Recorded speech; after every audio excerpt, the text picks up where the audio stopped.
Nasakay tayo sa sleeping bus. Yan ang ano. Oh. Ito yung sleeper bus. Dito kami sa dulo.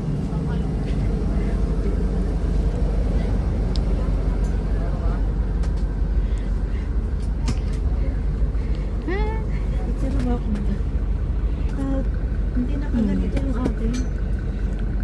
Talagang nakahiga ka? Pero meron siyang adjusting. O pwede mo, ayan no, meron siya, itataas mo siya dyan, no?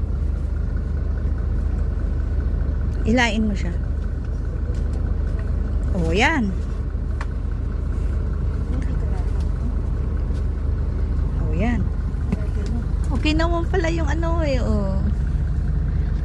Doon, pwede mo ilagay yung karga mo doon, sa may gilid yan. O, maluwang din pala yun. At least maganda yung hagdan niya, Tilina. Ganyan palang hagdan niya. Hindi ka mahirapan umakyat.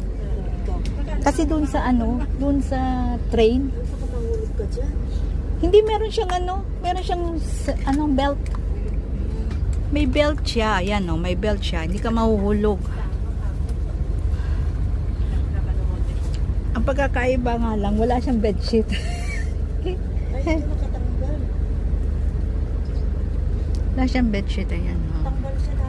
Okay naman pala yung ano nila eh. Hindi ka mahirapan umakyat kasi may hagdan siya. O yan. Hagdan.